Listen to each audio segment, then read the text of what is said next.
কেমন আছেন বন্ধুরা? আশা করি রাধা মাধবের কৃপায় সকলেই কুশল মঙ্গলে আছেন। আর স্বাগত সোনুর অফিসিয়াল চ্যানেলে। এটা জগদ্ধাত্রী পুজোর ব্লগ দেখে বুঝতেই পারছেন। গেছিলাম চন্দননগরে, আমি, আমার ওয়াইফ আর বোনের বর, আরও অনেকেই। ওখানে রিলেটিভ আছে, তো তাদেরই বাড়িতে স্টে করেছিলাম। আর নবমীর দিন গেছিলাম, দশমীর দিন এই ভিডিওটা মায়ের নিরঞ্জন শোভাযাত্রার। তো চন্দননগরের লাইটিং সবাই জানেন যে মানে পুরো পশ্চিমবঙ্গ বিখ্যাত নয়, বিশ্ববিখ্যাত। তো তারই কিছু ঝলক আপনাদের সঙ্গে তুলে ধরছি। সত্যিকারে লাইটিং অসাধারণ। প্রত্যেক বছরই যাই, প্রত্যেক বছর বলতে পরপর তিন চার বছর তো গেছি, তার আগেও গেছি, মাঝে গ্যাপ ছিল, আবার এই বছরও গেছি। তো এখানে বেলুন ওরা ছিল, মানে ন্যাশনাল ফ্ল্যাগের কালারে। তো সেটার ভিডিও আর প্রত্যেকটা লাইটিংয়ের এই গাড়িগুলো আসছিল। এবারে প্রত্যেক বছরের থেকে ভিড় হয়েছিল, ক্রাউড হয়েছিল মারাত্মক, এক কথায়। তো দেখুন, সারা রাস্তা জুড়ে চন্দননগরে শোভাযাত্রা বেরিয়েছিল। মানে শুধু চন্দননগরের ঠাকুর না, এখানে আসে অন্য অন্য জায়গারও ঠাকুর, মানে চন্দননগরের আশেপাশে, যেরকম ভদ্রেশ্বর, মানকুণ্ডু, রিষ্টা, শ্রীরামপুর, যত মানে জগদ্ধাত্রী ঠাকুর হয়, সব ঠাকুর চন্দননগরে ওখান থেকেই প্রসেশন করে তারপরে ভাসানে মানে নিরঞ্জনের পথে যায়। তো দেখুন, তাই এই যে ঠাকুরগুলো পরপর যাচ্ছে এরকম রাস্তার, তো আর দুধারে এরকম মারাত্মক পরিমাণে ভিড়। তো আমরা সামনে বসেই দেখছিলাম এবং উপভোগ করছিলাম। তো তারপরে কিছুটা আবার হেঁটেও গেছিলাম ভিতরের দিকে দেখতে।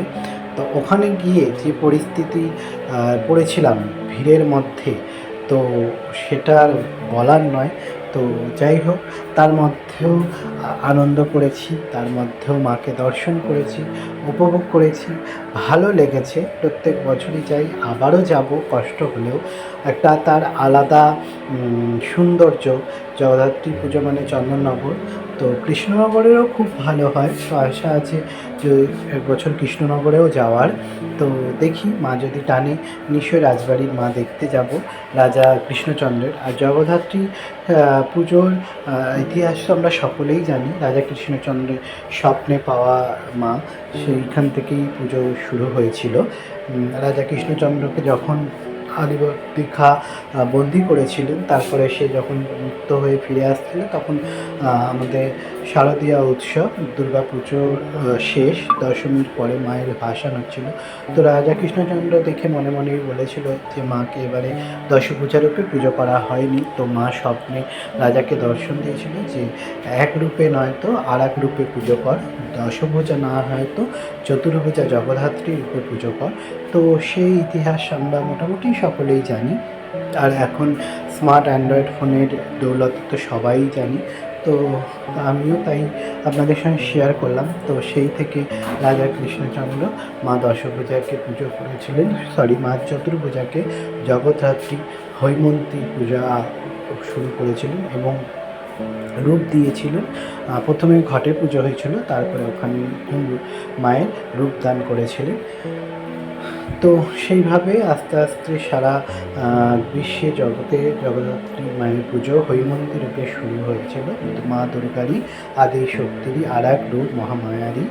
তো যেই জগদ্ধাত্রী সেই দুর্গা, সেই কালী, সেই সব, শুধু ভিন্ন ভিন্ন রূপে মা আমাদের কাছে ফিরে আসেন এবং সারা বছরই থাকেন কোনো না কোনো রূপে, কোনো না কোনো অবস্থাতে।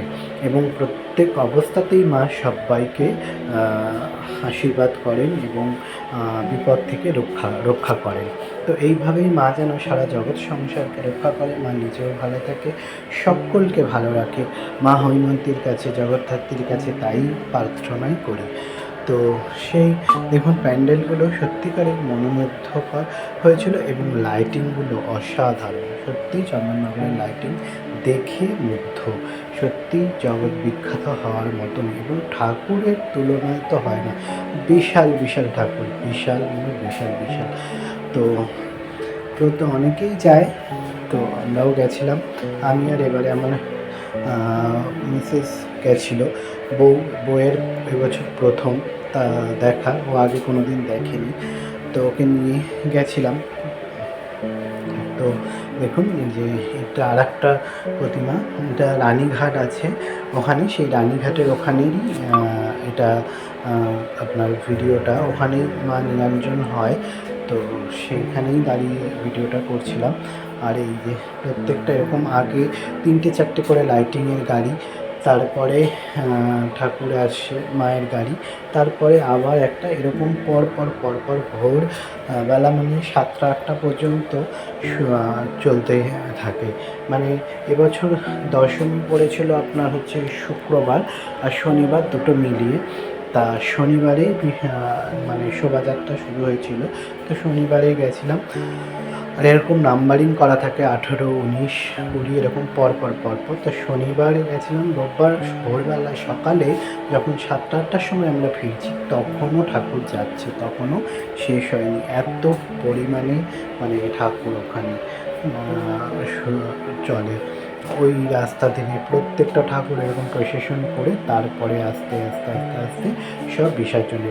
ভিডিওটা আমি একটু ফাস্ট ফরওয়ার্ড করে দিয়েছি, অনেক লম্বা হয়ে যাবে বা অনেক বড় হয়ে যাবে ওই জন্য। তো এখন আর এটা মানে 1 সপ্তাহ প্রায় হতে গেল, তারপরে আমি ভিডিওটা আপলোড করছি। সময় হয়নি, গুছিয়ে করে উঠতে পারিনি।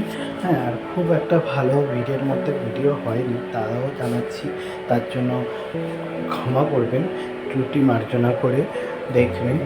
আর চ্যানেলটা, ভিডিওগুলো ভালো লাগলে চ্যানেলটা ফলো করবেন, ফেসবুকে দেখলে, ইউটিউবে দেখলে সাবস্ক্রাইব করবেন। ছোট এখানে ঘুরতে যাওয়ার এইসব ব্লগগুলোই আমি শেয়ার করি, বাড়ির পুজো এরকম নানান ব্লগ। আস্তে আপনাদের কৃপায় আরও ভালো করব, আপনারা যদি পাশে থাকেন, সাথে থাকেন বন্ধুরা। সবাই আপনাদের হাতে, তাই জন্যই বলছি, চেষ্টা করছি আরও সুন্দর ভিডিও আনার, যেখানে গিয়ে আপনাদের সঙ্গে শেয়ার করার। তো দেখুন এবারে পর এই যে গাড়ি আসছে, পর এগুলো ঠাকুর আসছে। হ্যাঁ, ওখানে মানে মাতার মা, যেটা চন্দননগরের রানী মা, সর্বোচ্চ বলে প্রতিমা। তো সত্যি রানী মায়ের মতন, সামনে থেকে দেখলে সত্যি উনি যেন রানীর বেশেই আসে, তো মন ভরে যাবে। তো যারা যাননি তাদেরকে বলবো একবার কষ্ট করে এক বছর যান চন্দননগর বা কৃষ্ণনগর, এখানে জগদ্ধাত্রী পুজো দেখে আসুন। নৈহাটির বড় মাকে তো অনেকেই সবাই দেখতে যান, এখানেও যান, খুব ভালো লাগবে, খুব সুন্দর কাটবে। যেরকম আমাদের এখানে ভিড় ঠেলেও আমরা দুর্গাপুজো দেখতে যাই, তো ওখানে চন্দননগরেও তাই। তো ভীষণ ভালো লাগবে, আবারও বলছি ভীষণ ভালো লাগবে। তো ভিডিওটা ভালো লাগলে লাইক করবেন। দেখা হচ্ছে আর একটা ব্লগে, ততক্ষণের জন্য সবাইকে রাধে রাধে।